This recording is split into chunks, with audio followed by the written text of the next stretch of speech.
what you looking at? What you looking at? What you looking at? What you looking at? What you looking at? What you looking at? I'm fearless, huh? You should get away, get away. Touchy touchy, you should get away, get away. I'm fearless, huh? Hello, hi everyone. It's me, and I'm today reacting to your K-pop opinions. I said comment your craziest K-pop opinions or normal ones, and I think they're all pretty normal. I don't think any are too crazy, but some are kind of controversial. So let's just get into it, alright? So the first opinion I have says the influence of new jeans is over-exaggerated by K-pop fans.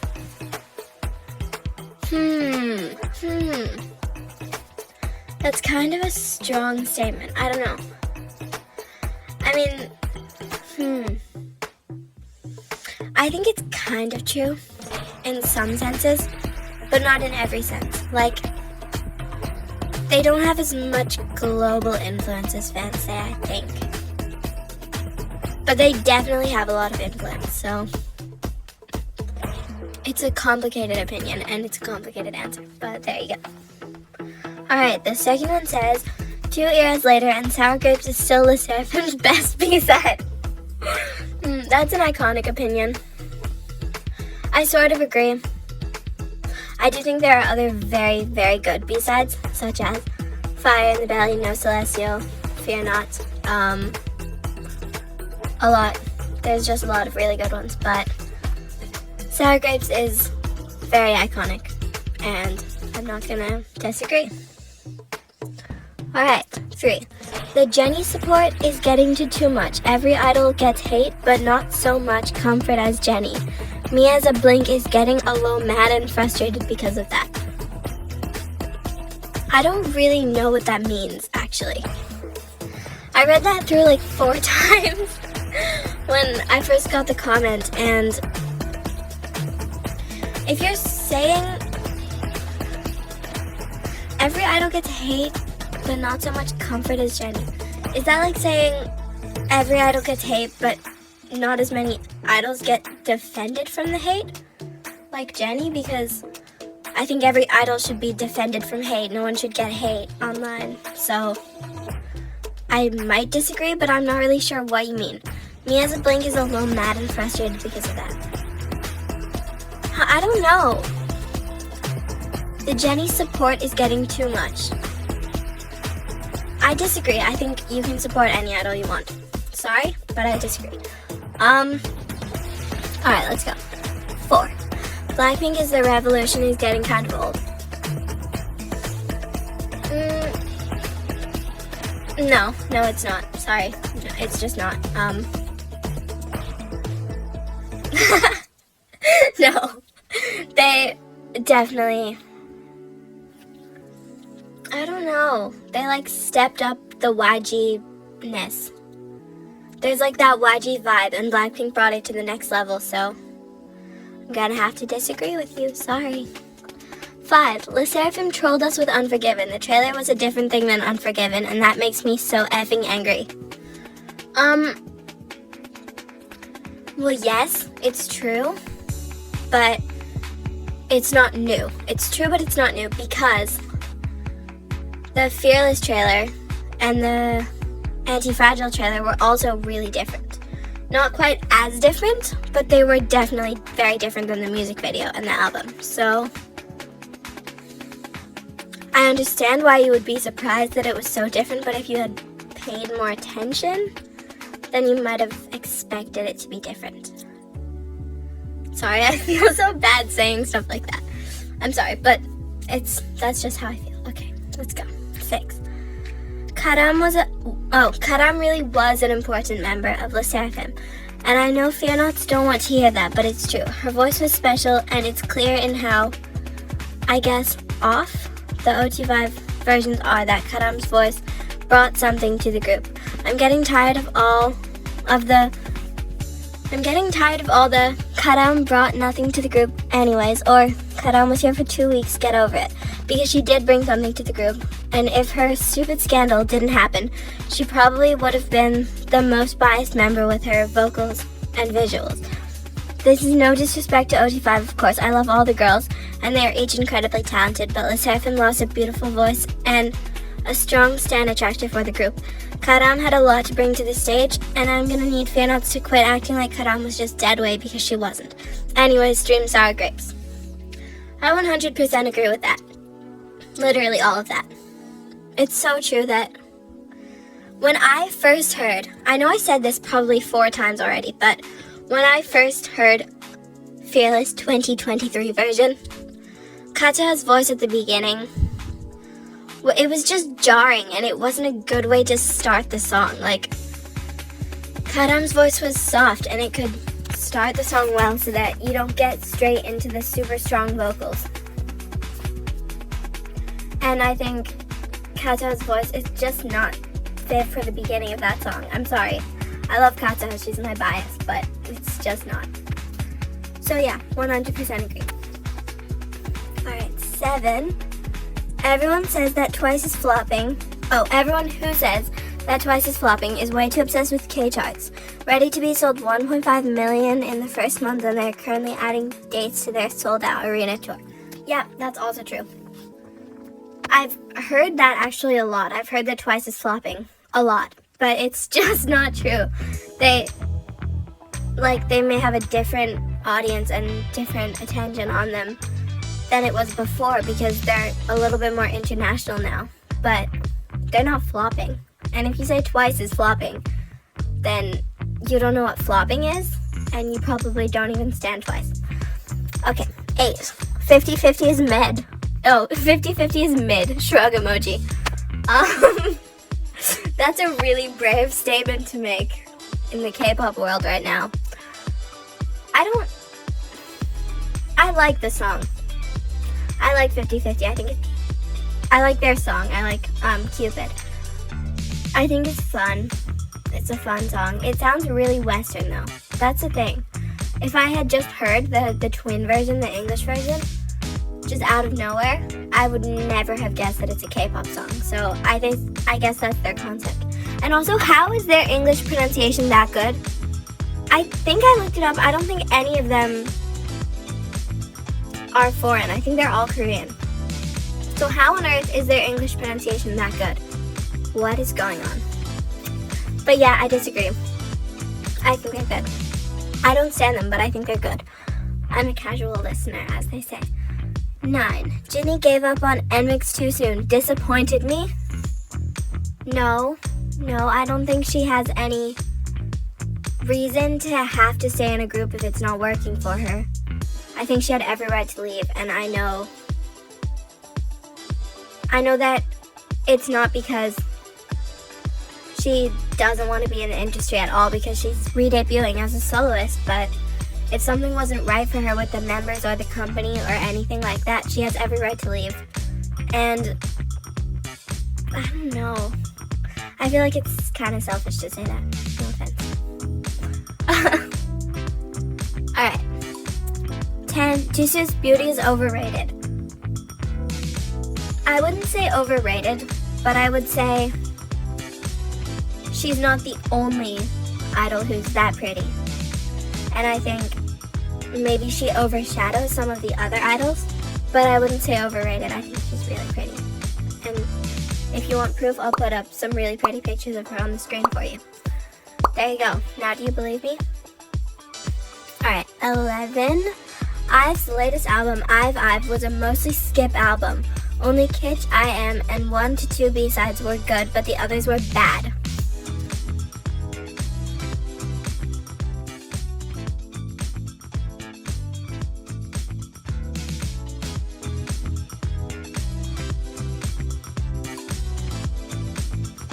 Okay, we all know I disagree with this.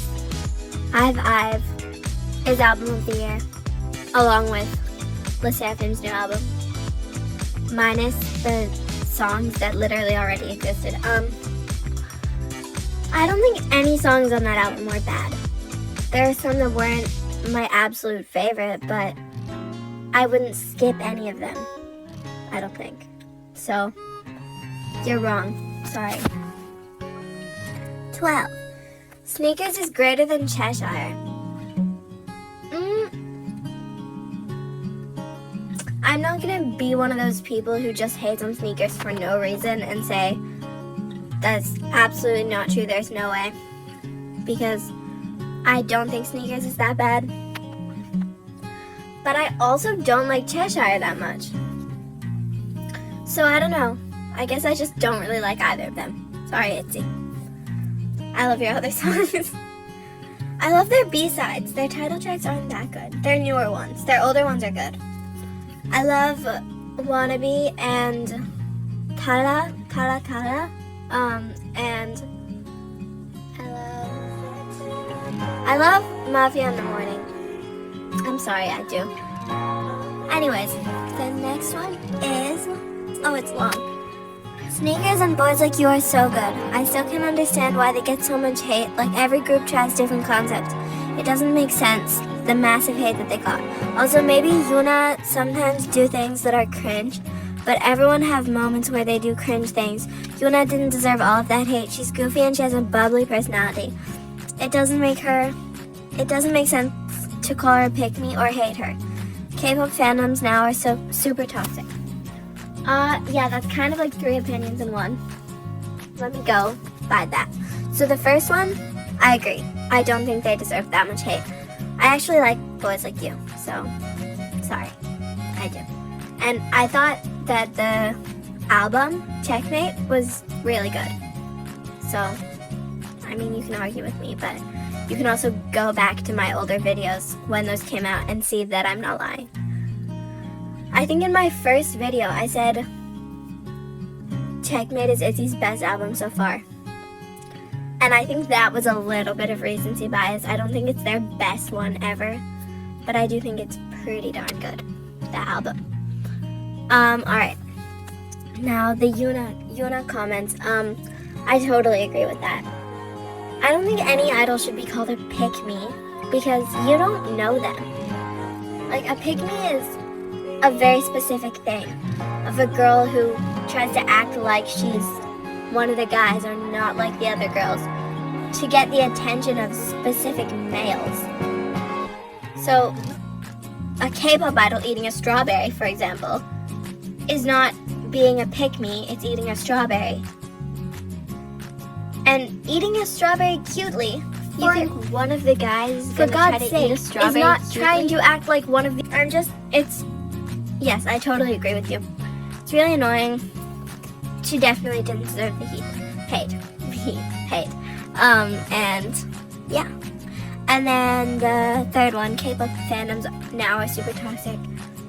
Yeah, it's pretty true. And I mean, I'm a K-pop fan, so I know that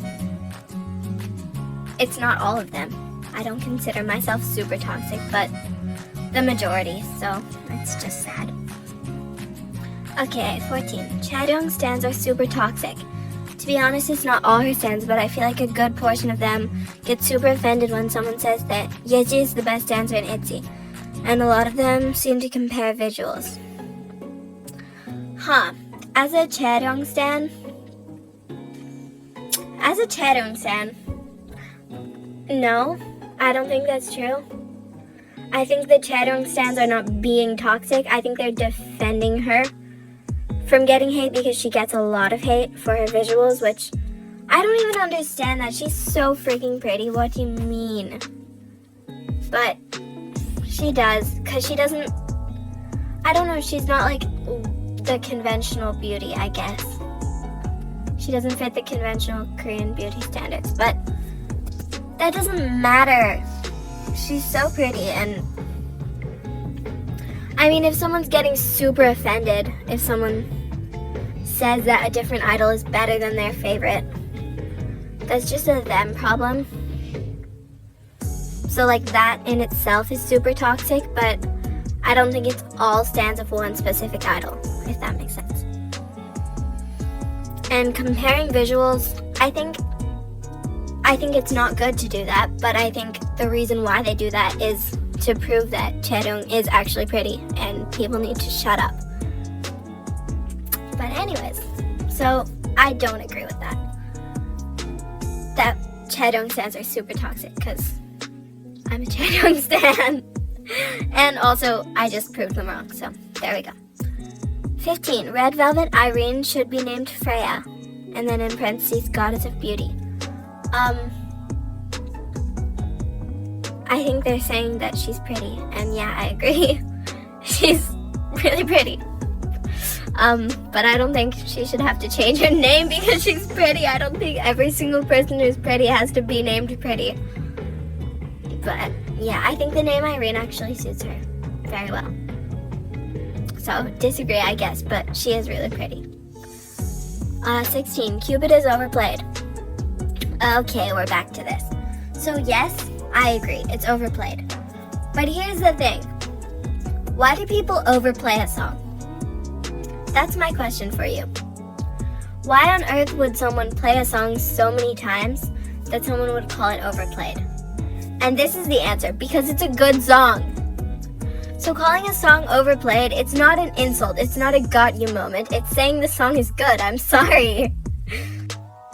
So yes, I agree with it. Yeah, it's overplayed, but it's not a bad thing. I mean, yeah, it's a good song. It's a good song, okay?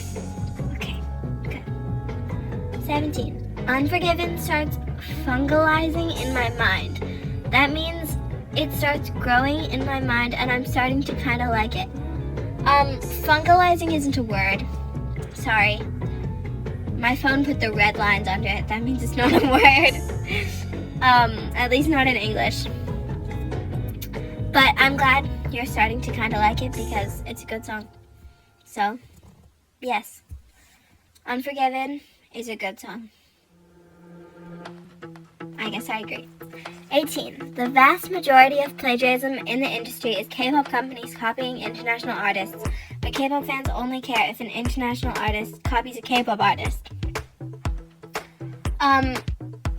Yeah, I think that's kind of true because hear me out. The reason that the latter part, the part that K-pop stans only care if it's someone plagiarizing a K-pop song, the reason they care is because they're K-pop fans.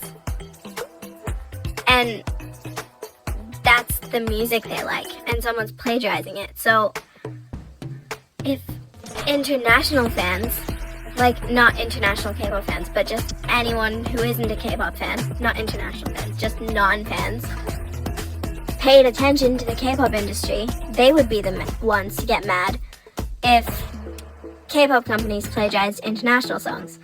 So I think it's just a little bit of an imbalance because international K-pop fans and even Korean K-pop fans pay attention to international music, but international music fans don't really pay attention to K-pop, so it's just sort of an imbalance. But yes, I do agree. Yeah, so that's my thoughts. That was the last opinion, so that means I have to go now. Thank you so much for submitting your opinions. This was a really fun video for me. If you want a part 2, please do let me know in the comments. Stream Unforgiven and stream the new IVE Japanese song Wave, which I still haven't watched the music video for because I was gonna watch it today at lunch at school, but we had a class earlier during lunch, so I haven't had a chance to watch it because we have lunch. Like, it came out at 2 today, my time, and we had lunch at 2. Like, we were still in our lunch break at 2 because on Tuesdays and Fridays we have lunch later. So I would have watched it, but we had another class during lunch because we wanted to get out of school early. So I still haven't watched it. But anyways, thank you so much for watching. I'm gonna go watch that video right now. Bye!